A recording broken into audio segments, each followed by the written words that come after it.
All right, so welcome everyone. Today we're doing I guess this is a case analysis, you could call it. So here with Jeremy, he's got a prospect, a probate situation we're going to break down, see if we can figure out what needs to be done. So tell me what's happening, Jeremy. What's the situation? Rilus, thank you very much, sir. All right, so giving you a rundown, I've got some details here on my phone that I'll read to you in a second, but giving you a rundown, I've got a prospect, I've got a client that he's dealing with a lot of stuff on his shoulders right now. Long story short, grandparents die, leave property to their son, which is client's father. So I'm speaking. Grandparents. Yes. They're dead. Yep. My contact is the grandson. How many kids do the grandparents have? That I do not know that actually. Okay, we know they had at least one. Your contact's person. Right. What I do know that there is an aunt or an uncle, so sister or brother of the father, but they're kind of excommunicated and not part of the will is or not part of any part of the estate is what I was told. So he wants to keep them out of it as well. Okay, so tell me about the property. Do you know how this is currently titled? Title is currently in stepmother's name or wife of the son. This son down here? The father. Would you prefer I call it father or son? Son of the grandparents, father of the contact. Which one would you prefer? So let's see. We'll call this I'll name them all here. We'll call this the father. Okay. And then the son, and then the grandparent. And this is an aunt? This is an aunt. You know, there's at least an aunt. I know there's at least an aunt, and apparently there was elder abuse to the grandparents, so she's not involved in the estate, is what I was told. It's a bad aunt. Bad aunt. Maybe. Okay. Title. Okay, and title. Title was, again, it was left to father, and when father passed away 1 month after title transfer, it was left to his wife, which is son's stepmom. Okay, so the title is in the name of father, just father's name alone? Father and stepmother, joint tenants. Stepmom, joint tenants. And that father passed away too? Father passed away 1 month after grandparents passed away, and mortgage was not transferred. So the father passed away. So the house is in the father's estate, it sounds like. Yes, on title is joint father and stepmother. Is stepmom still alive? Stepmom is still alive.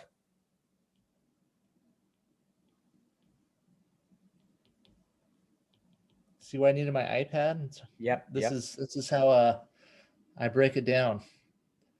Okay, so stepmom's still alive. It's joint tenants. Is it with rights of survivorship? I don't know what that means. Okay, good. Yeah, so with rights of survivorship, it means it goes to the surviving person.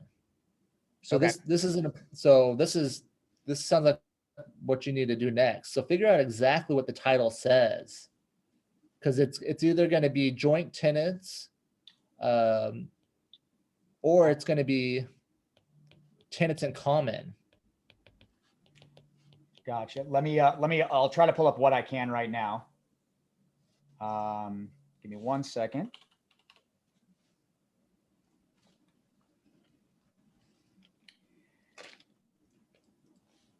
Right now, I'm just using PropStream, which is a quick fix to find the information. But if you need me to go deeper on the MLS or tax information, I could try to do that as well. Let me know. I could do that. It says joint tenants, joint tenants, stepmother and father. That's all it says. That's it? Yeah. Is there anywhere I should specifically look to find better information on that? Yeah. Does it say, you're not going to use their specific names on here, but does it say husband and wife? It does not say husband and wife. It says first name of the mother, last name of the father, JT. Relationship type, joint tenants. It does not say husband and wife. And this is Utah. This is Utah, yes. So I'm not licensed in Utah, but in Arizona and California, there's a presumption against that rights of survivorship. meaning if it doesn't clearly say those words with rights of survivorship, then it's going to be this tenants in common. Okay. And that tenants in common means that their share, so that means that father's share goes down to his estate. Okay. So does father have a will? Shoot, I should have asked And that. here's another question. This kid, oh, it's stepmom, so that's not his mom, correct? Yes. So yeah, stepmom is on title. And rights of So survivorship, I can tell you right now, I've never seen that term before, and I spend a lot of time on property information. So I feel like that's maybe not a Utah thing, but I mean, then again, maybe I just haven't seen it yet. is there another deed recorded with it where they've accepted rights of survivorship or anything about survivorship? I don't see anything like that. I'd have to probably dive a lot deeper, and yeah, from PropStream right now, it does not provide me that. I'm asking right now the contact, did your father also have a will? Should I ask him, did he have a will, and was it executed or was it put into probate? Should I ask him anything specific about that, or just ask, did the father have a will? Just if he had a will. Okay. So if no will, I don't know Utah, but I'm guessing it's similar. But in Arizona and California, if there's no will and there's children from a prior relationship, then half goes to the spouse and half goes to the children. Okay. So let me read to you real quick the questions I was asking him via text, and so that you can kind of translate that the best you can. Again, it says, the house was put into my father's name before my grandpa passed away. He had power of attorney. Then my dad passed away. My mom had power of attorney over my dad. And then I said, great. So as of right now, mom is in full control of the property, but you were responsible for the mortgage. And it looks like the mortgage remained in the grandparents' name. Is that correct? And I also said, when he mentioned to me that he was trying to send death certificates, and I asked him, what was the purpose of that? And he says, I'm not sure as the name, but maybe. It was never transferred in my name or my mom's. Mom has control over everything related to my dad. I believe death certificates were to transfer the name of the property. When he says mom, that's not stepmom? Stepmom, yeah, sorry. Yeah, stepmom. Okay. Yeah. I believe death certificates were to start transferring the name of the property, but they wanted me to sign and notarize the documents as well. And what I haven't filled you in on is that he has not paid the mortgage in over 1.5 years, and he has not paid the taxes on the property. So property's in pre-foreclosure. He's not able to contact the bank because from what I can tell, he has no power of attorney over the property. So we're trying to figure this all out.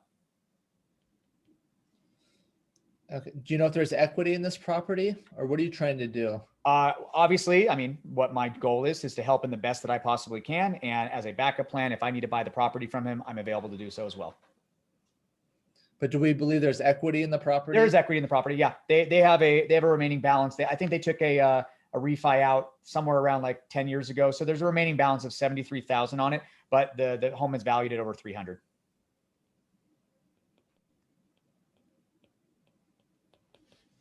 Okay. All right. So we got to figure out how we get it out of father's estate.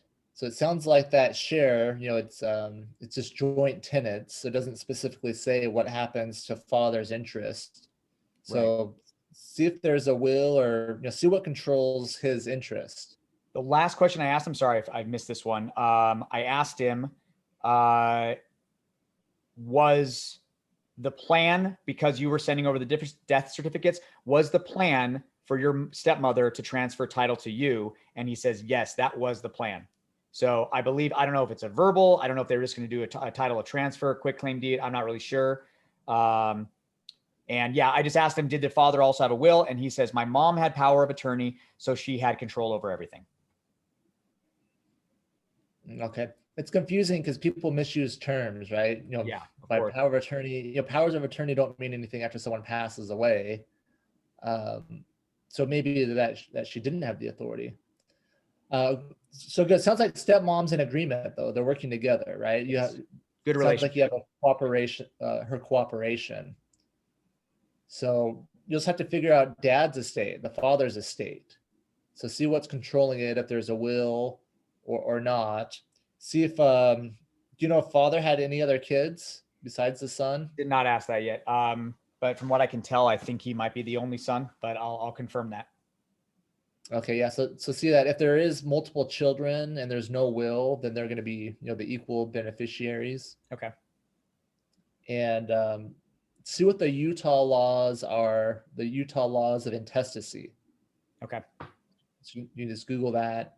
And like I said, in Arizona and California, if someone passes away and they have children, but not with their spouse, but I'm in community property states. Arizona and Utah, they're community property states, Okay. which I know Utah does not have the community property laws. So I'm not sure exactly how it works. So let me ask you this. This is where my confusion exists more on this one. In terms of mom being on title, that's an easy, I see that being somewhat easy. If she has full control over the property, that would mean just, going to the title company, making sure it's clear and free to go. But now the mortgage still being in the grandparents' name that are dead, how does that get transferred if it's in pre-foreclosure? I mean, again, I know you're not a pre-foreclosure attorney, but again, we don't, I always tell people we don't care about the mortgage, right? We care about the asset part. That mortgage is attached to the land, right? The mortgage has a security interest of the property itself.